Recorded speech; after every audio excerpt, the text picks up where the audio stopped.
Sveiki, draugai. Norėčiau vėl pratęsti skaičių temą, nes tai tikrai įdomus fenomenas, kuris palietė mane asmeniškai. Dažniausiai darau kažkokius įrašus, kurie su manimi nesusiję, bet šį kartą viskas šiek tiek kitaip. Be to, regi, šis fenomenas yra masinis, nes daugybė žmonių taip pat persekioja šis fenomenas. Žinot, kai tu matai 2 mėnesius iš eilės kiekvieną dieną pasikartojančius skaičius, tai nebūtinai laikrodyje jau pasikartosiu vėl. Kai tu matai pasikartojančius skaičius kiekvieną dieną po 4-5 kartus minimum ir tai vyksta su kažkokiais tai svarbiais įvykiais tuo momentu, tai priverčia tiesiog nenori atkreipti tavo dėmesį. Ir žinote, šiandien pirma diena, kai tik vieną kartą kol kas pamačiau pasikartojančius skaičius. Tai buvo 17-17. Ir šią skaičių kombinaciją pamačiau pirmą kartą. Na, reikšmę galite, manau, pasižiūrėti ir patys. Čia vietoje nesigilinsiu. Bet vakar buvo rekordinė diena. Net sunku pasakyti, kiek kartų teko matyti tuos skaičius. O šiandien galvojau, pagaliau mane paliko ramybėje. Bet prie to taip pripratau, kad net pasidarė apmaudu. Ir žinote, kai stengiesi tuos skaičius pamatyti sąmoningai, tikrini laikrodį ir panašiai, niekada to nepamatysi. Žinote, kas gaunasi, tuomet ateini pažiūrėti laikrodį ir tai būna kelios minutės iki laikrodžių išmušant vienodų skaičių seką arba kelios minutės po. Tai tiesiog įvyksta visada, absoliučiai netikėtai. Net jeigu tu eini pažiūrėti kiek valandų, niekada, bent jau aš nepamatau vienodų skaičių. Tai būna nesąmoningas veiksmas. Tiesiog žvilgtelni ne dėl laiko, bet šiaip savo. Ir tuomet pamatai pasikartojančią seką. Ir šiandien pamačiau tik tada tuos skaičius, kai pažiūrėjau netikėtai laikrodį. Bet dabar apie vakar dieną. Kasgi man nutiko vakar? Tuoj bus mėnesis, kai nebėra mamos ir teko važiuoti tvarkyti kapus. Na, nuimti vainikus 4 savaitės, kaip suprantat. Taigi, nuvykus ant kapo ir priėjus, sakau taip, labas mama. Ir kažkaip pirma mintis, reikia nufotografuoti, nes reikia nusiųsti nuotrauką broliui. Ir žinote, įsijungiu telefoną ir skaičius 11-11. Būtent tokiam lemiamo akimirkom dažniausiai tokie skaičiai ir pasirodo. Pirma mintis, kad su manim tai pasisveikino. Kažkodėl taip tokia pirma mintis. Žinoma, skeptikai sakys, jog tai atsitiktinumas. Bet jei išgyventume tai, ką išgyvenu aš, man taip nebeatrodo. 2 mėnesiai taip kiekvieną dieną, tuomet ir skepticizmas gali išnykti. Beje, į laikrodį specialiai tą dieną visiškai nežvilgčiojau. Iki to momento net nežinau kiek valandų.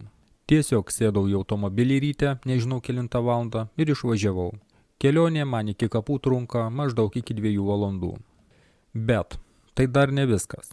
Išvažiuojant iš kapų, sėdus į automobilį, o kapuose praleidau 2 valandas, pasukus raktelį borto kompiuteryje pamačiau 13:13. Bet ir tai dar ne viskas.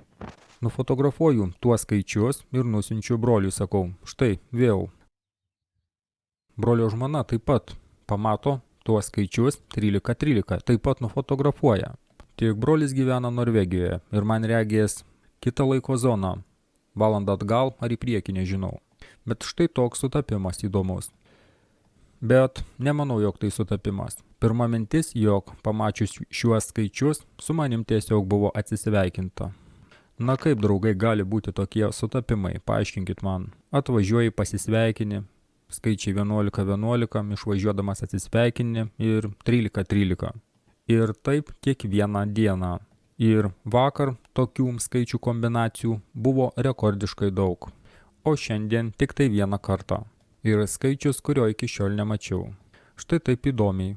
Kaip suprantu, dažniausiai per šiuos skaičius su mumis komunikuoja kažkas, kas mums perduoda, jog greitai bus didžiulės permainos jūsų gyvenime.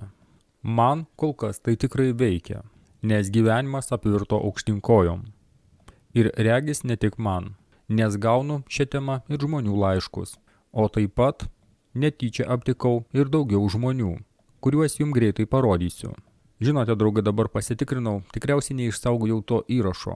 Įrašas nesusijęs su skaičiais, ten kalba apie kažką kitą, bet komentaruose užvirė tikra diskusija apie skaičius. Žmonės, daugybė žmonių dalinasi, jog juos taip pat persekioja skaičiai. Ir ne vienas žmogus sakė, jog jiem tai atnešė labai didžiulės permainas gyvenime. Gaila, negaliu jums dabar paskaityti bent kelių žmonių komentarų. Bet regis paskutiniu metu tai gan paplitęs fenomenas. Su šiuo pasauliu kažkas vyksta ir tai labai įdomu. Be to, vienas žmogus parašė, jog dabar mano įrašai besikartojantys ir taip toliau, jog jaučiasi mano liūdesys. Man atrodo, jog tai natūralu, kai miršta tavo artimas žmogus. Jog liūdesys jaučiasi. Nors aš nepasakyčiau, kad esu kažkoks labai liūdnas dabar. O kad įrašai kartojasi, kanalui visgi 7-8 metai. Visgi ir tematika po biškį išsisėmė. Taip pat žmogus užsiminė apie mano įrašus Rumble platformoje. Na taip, Rumble platformoje įrašai, kurie nepraeina YouTube patikros. Tiksliau jų kelti net nebandžiau, nes žinau, jog nepraeis. Tuo labiau šiomis dienomis, kai YouTube prižiūri dirbtinis intelektas. Nekarto esu gavęs pasiūlymus kelti įrašus į Rumble. Tik yra viena bėda. Rumble platforma pagal mane yra negyva. Pirmiausia, ten peržiūrų nėra, niekas nežiūri tų įrašų, praktiškai niekas. Reikia pačiam reklamuoti, kad kažkas pažiūrėtų. YouTube platforma, kitaip nei Rumble, savo įrašus reklamuoja visur, visoje Google sistemoje, todėl pritraukia žiūrovus, o Rumble sistema yra uždara. Ar jūs galvojate, jog aš sėdėsiu po 5 valandas prie įrašų, kad juo žiūrėtų 20 žmonių? Kaip manote? Man regis, kai kurie žmonės nesupranta, kiek užima laiko toks darbas. Na, siūlyčiau patiem pabandyti, tada suprasit. Be to, nemažiau svarbus dalykas monetizacija. Iš Rumble sistemos negausi nei cento, nors mano kanalas turi monetizaciją ten.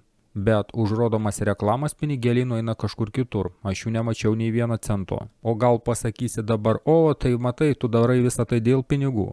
Na, norėčiau pamatyti nors vieną žmogų, kuris dirba už dyką ir savo gyvenimo laiką aukoja nežinia kam. Nors aš pasirinkau tematiką, kuri yra labai nepopuliari, galėčiau daryti tikrai, kas neša nemažą pelną. Bet pasirinkau ten, kur veda sąžinė. Ir taip, man taip pat reikia valgyti. O kas dar įdomiau, mokėti mokesčius. Todėl YouTube platforma prie to labai prisideda. Na kaip labai? Sakykim, prisideda. Aš suprantu tokius žmonės, kurie tiesiog to nesupranta, nes su tuo nesusidūrė. Kiek reikia laiko ir darbo įdėti, kad padaryti kažkokį įrašą. Aš taip pat to nesuprasdavau, kol pats nepabandžiau. O be atlygio, manau, nei vienas nedirbate. Visiems reikia kažkaip išgyventi šiame nepaprastame pasaulyje. O jei gyventi vieni žmonių aukų, tai reikia tikrai kur kas didesnio kanalo ir peržiūrų. Nes už vieną įrašą gali gauti kelis eurus, o už kitą ar sekančius 10 gali nieko negauti, o darbo bus įdėta daug. Todėl kartais labai keisti tokie žmonių patarimai, nesupykit. Kaip jau ir minėjau, to pagrindinio kanalo įrašus turėčiau ištrinti. Ir tuomet jį galėčiau nesunkiai vėl monetizuoti, bet to nedarysiu. Nes į ten įdėta tikrai labai daug darbo. 7 gyvenimo metai, patys pagalvokit. Todėl būtų kvaila viską trinti ir bandyti kažką daryti iš naujo. Todėl grįžau prie savo senojo kanalo šio. Pabandysiu dar kažką įsukti. Ir kol kas nelabai galiu daryti standartinius įrašus, kol nepraėjo kanalas patikrinimo. Prašau ir tai suprast. Na, o vėliau bus matyt. Štai Telegrame ten galiu reikštis laisvai. Todėl, kaip jau minėjau, pasistengsiu įsukti Telegram kanalą. Ten regis ir kažkokia monetizacija yra. Nors nežinau, kaip jį ten veikia, na, bet pabandysiu. Manau, per tiek laiko jau ir taip nemažai padariau.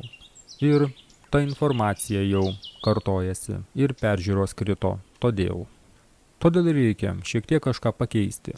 Todėl likimas galbūt ir duoda tokius išbandymus.